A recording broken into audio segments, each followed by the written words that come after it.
바로 시작하죠. 숫자 10 해적의 비타민 주스.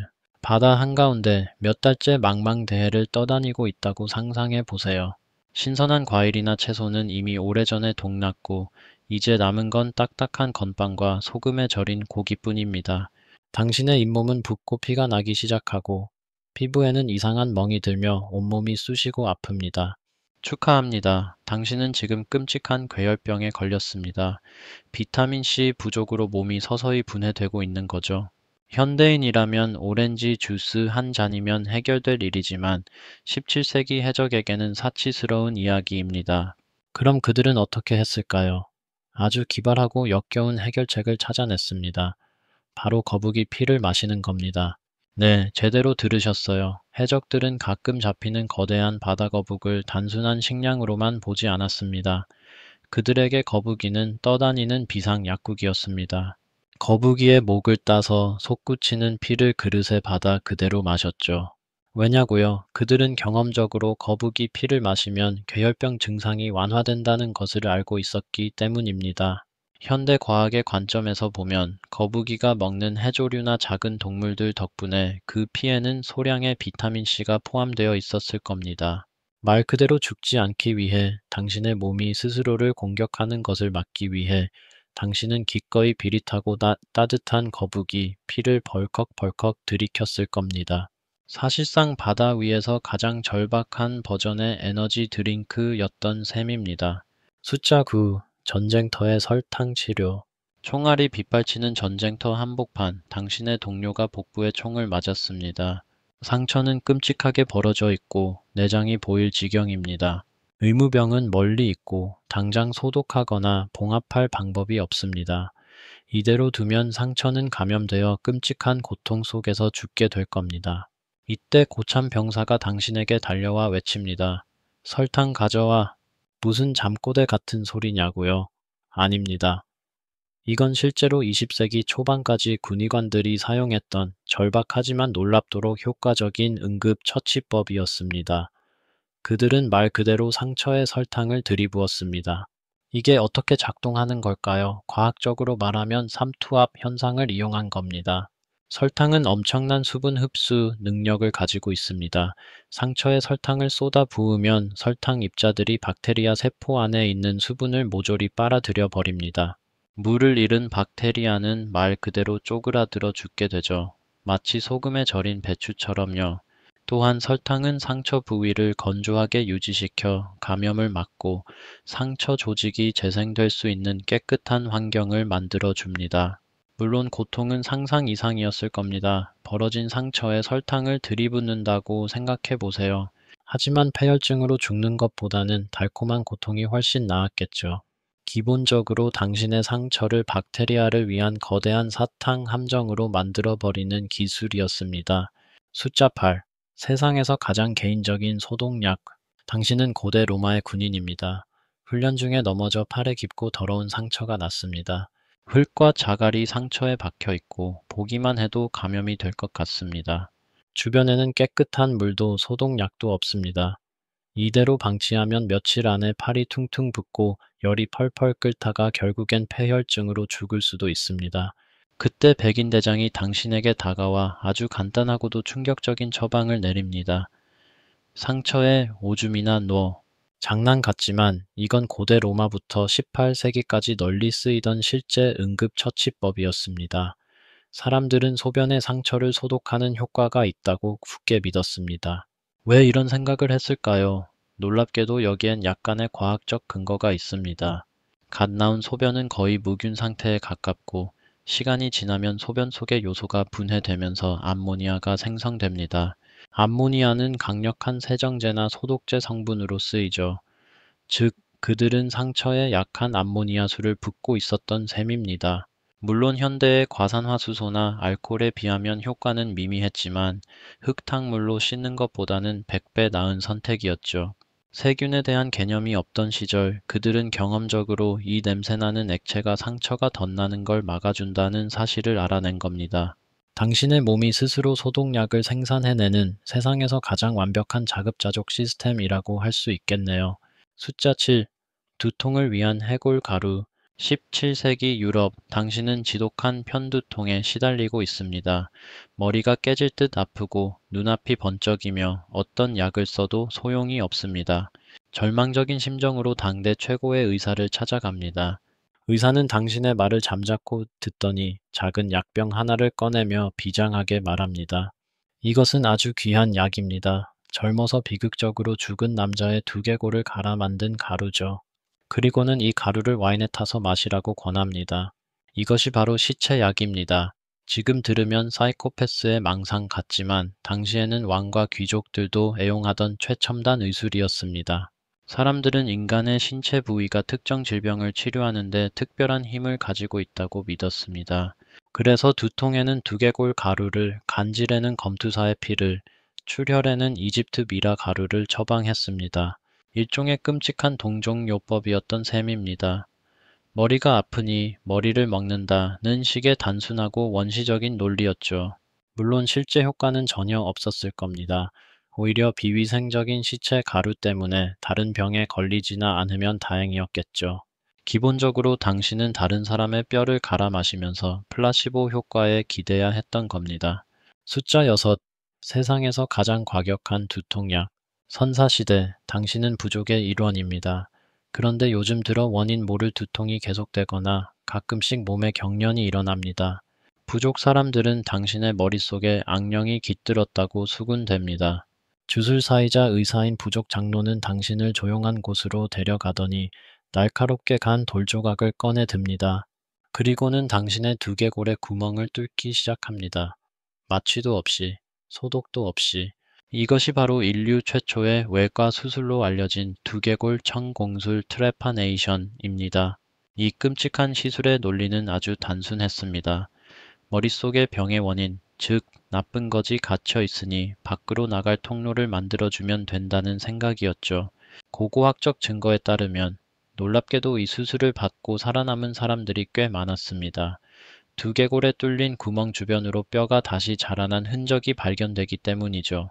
어쩌면 정말 운이 좋게도 머리를 다쳐 뇌출혈이 생긴 경우 이 구멍이 뇌에 압력을 낮춰줘서 목숨을 구하는 경우도 있었을 겁니다. 물론 대부분은 끔찍한 고통과 감염으로 죽었겠지만요. 기본적으로 그들의 문제 해결 방식은 컴퓨터가 이상하면 일단 껐다 켜거나 케이스의 구멍을 뚫어보는 수준의 원시적인 접근법이었습니다. 숫자 5 아플수록 피를 뽑는 의술. 중세시대, 당신은 감기에 걸려 열이 펄펄 끓습니다. 의사를 불렀더니 그는 당신의 팔을 붙잡고 혈관을 찾아 칼로 째거나 징그러운 거머리 수십 마리를 올려놓습니다. 당신의 몸에서 검붉은 피가 꾸역꾸역 빠져나가는 것을 보며 의사는 만족스러운 표정을 짓습니다. 몸속에 나쁜 피가 빠져나가고 있어. 곧 괜찮아질 거요. 이것이 바로 2000년 넘게 서양 의학의 근간을 이루었던 방혈 블러드레팅 요법입니다. 고대 그리스에서 시작된 이 이론은 인간의 몸이 혈액, 점액, 황담즙, 흑담즙이라는 네 가지 체액으로 이루어져 있고 이 체액의 균형이 깨지면 병에 걸린다고 봤습니다. 감기? 피를 뽑읍시다. 소화불량? 피를 뽑읍시다. 우울증? 당연히 피를 뽑아야죠. 이 치료법의 가장 큰 문제는 환자를 낫게 하기는커녕 오히려 더 약하게 만든다는 점이었습니다. 감염과 싸워야 할 몸에서 혈액을 강제로 빼내니 면역력은 바닥을 치고 회복은 더 더뎌졌습니다. 미국의 초대 대통령 조지 워싱턴도 목감기에 걸렸다가 과도한 방혈요법으로 쇼크사했다는 게 정설입니다. 말하자면 자동차 엔진 오일이 좀 이상한 것 같다고 그냥 오일을 전부 빼버리는 것과 같은 미친 짓이었습니다. 숫자 4. 거미줄로 만든 반창고. 당신은 고대 그리스의 병사입니다. 전투 중에 팔에 칼을 스쳐 피가 흐릅니다. 큰 상처는 아니지만 피가 멎지 않으면 성가신 일이죠. 당신은 의무병을 찾는 대신 근처 건물의 어두운 구석으로 가서 손가락으로 조심스럽게 무언가를 긁어 모읍니다. 바로 거미줄입니다. 그리고는 그 끈적하고 부드러운 덩어리를 상처 위에 꾹 눌러 붙입니다. 이게 어떻게 가능한 걸까요? 여기에는 놀랍도록 현대적인 과학 원리가 숨어 있습니다. 첫째, 거미줄은 믿을 수 없을 만큼 가늘고 튼튼한 단백질 섬유로 이루어져 있습니다. 이 섬유들이 상처 위에서 촘촘한 그물망을 형성해 피가 굳는 것을 돕고 일종의 자연적인 거즈 역할을 합니다. 둘째, 거미줄에는 혈액 응고에 필수적인 비타민 K가 풍부하게 포함되어 있습니다. 마지막으로 일부 거미줄에는 곰팡이나 박테리아의 번식을 막는 항균 물질까지 들어 있습니다. 고대인들은 이런 성분을 몰랐지만 거미줄을 붙이니 피가 멎고 상처가 잘 아문다는 경험적 지식을 대대로 전수해온 겁니다. 스파이더맨이 거미줄로 상처를 감싸는 장면이 사실은 역사적 고증에 충실한 장면이었을지도 모릅니다. 숫자 3 악어 똥 피임법. 고대 이집트, 당신은 더 이상 아이를 원하지 않는 여성입니다. 하지만 현대적인 피임 기구는 존재하지 않죠. 당신은 의사나 주술사를 찾아가 비법을 전수받습니다. 그 비법이란 바로 악어의 똥을 꿀이나 다른 끈적한 물질과 섞어 덩어리로 만든 다음 그것을 몸 안에 삽입하는 것입니다. 고대 이집트인들은 왜 하필 악어 똥을 선택했을까요? 아마도 악어의 강하고 신비로운 힘이 원치 않는 임신을 막아줄 것이라는 주술적인 믿음이 컸을 겁니다. 하지만 놀랍게도 여기에도 약간의 과학적 원리가 숨어 있었습니다. 악어의 똥은 약한 알칼리성을 띱니다. 현대 연구에 따르면 일부 알칼리성 물질은 정자의 활동을 방해하는 효과가 있습니다. 즉, 악어똥이 물리적으로 정자의 진입을 막는 장벽 역할을 하면서 동시에 화학적으로 정자의 움직임을 둔하게 만들었을 수도 있다는 겁니다. 물론 성공률은 매우 낮았을 겁니다. 무엇보다 이 방법의 가장 큰 문제는 피임 효과가 아니라 끔찍한 감염의 위험이었습니다. 온갖 종류의 치명적인 박테리아가 가득한 똥을 몸속에 넣는 행위는 목숨을 건 도박이나 다름없었습니다. 기본적으로 세균 폭탄을 이용해 피임을 시도했던 역사상 가장 위험하고 냄새나는 생존 기술이었습니다. 숫자 2. 내 몸은 내가 수술한다. 1961년 남극의 소련 연구기지 외과 의사였던 러니트 로고조프는 극심한 복통을 느낍니다. 스스로를 진단한 결과는 급성 맹장염, 당장 수술하지 않으면 복막염으로 번져 사망할 수 있는 상황이었습니다. 문제는 그가 기지에 있는 유일한 의사였다는 겁니다. 가장 가까운 다른 기지까지는 수천 킬로미터가 떨어져 있었고 끔찍한 눈보라 때문에 비행기가 뜰 수도 없었습니다. 선택지는 두 가지였습니다. 가만히 누워서 죽음을 기다리거나 아니면 자기 배를 직접 여는 것. 그는 두 번째를 선택했습니다. 동료 대원들의 도움을 받아 수술 준비를 마친 그는 거울로 자신의 배를 비춰보며 국소 마취 주사를 놓고 메스를 들었습니다. 상상해 보세요. 의식이 멀쩡한 상태에서 자신의 피부와 근육을 가르고 내장을 헤집어 염증이 생긴 맹장을 찾아내 잘라내는 겁니다. 수술 도중 몇 번이나 의식을 잃을 뻔했지만 그는 엄청난 정신력으로 버텨냈고 2시간에 걸친 사투 끝에 스스로의 수술을 성공적으로 마쳤습니다. 이것은 인류 역사상 가장 극적인 생존 기술, 바로 자가 수술의 순간이었습니다. 이 기술은 지식이 아니라 순수한 의지력과 절박함의 영역입니다. 숫자 1. 최후의 식량. 이 목록의 마지막 항목은 기술이나 지혜에 대한 이야기가 아닙니다. 이것은 인간이 생존의 가장자리, 끝, 절벽에 매달렸을 때 내리는 가장 끔찍하고 원초적인 선택에 대한 이야기입니다. 1972년 안데스 산맥에 추락한 우루과이 공궁이 이야기를 아시나요? 생존자들은 영하 30도의 혹한과 굶주림 속에서 구조를 기다렸지만 수색은 중단되었고 식량은 바닥났습니다. 그들 주변에 있는 것은 눈과 바위, 그리고 추락 사고로 목숨을 잃은 친구와 가족들의 시신뿐이었습니다. 그리고 그들은 인류의 가장 깊은 금기를 깨뜨려야만 했습니다.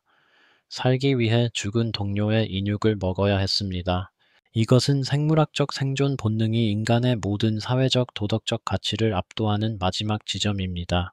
생존자들은 끔찍한 정신적 고통과 죄책감 속에서 그 선택을 내려야 했습니다. 그들은 살인자가 아니었습니다. 그저 살고 싶었던 평범한 사람들이었죠. 이 행위는 인류가 문명이라는 얇은 막을 걷어냈을 때 가장 밑바닥에 남는 것이 무엇인지를 보여줍니다. 바로 살아남아야 한다는 냉혹하고 잔인한 본능입니다. 생존이라는 단어가 때로는 영광스러운 인간 승리가 아니라 인간성을 파괴하는 대가를 치러야만 얻을 수 있는 것임을 알려줍니다.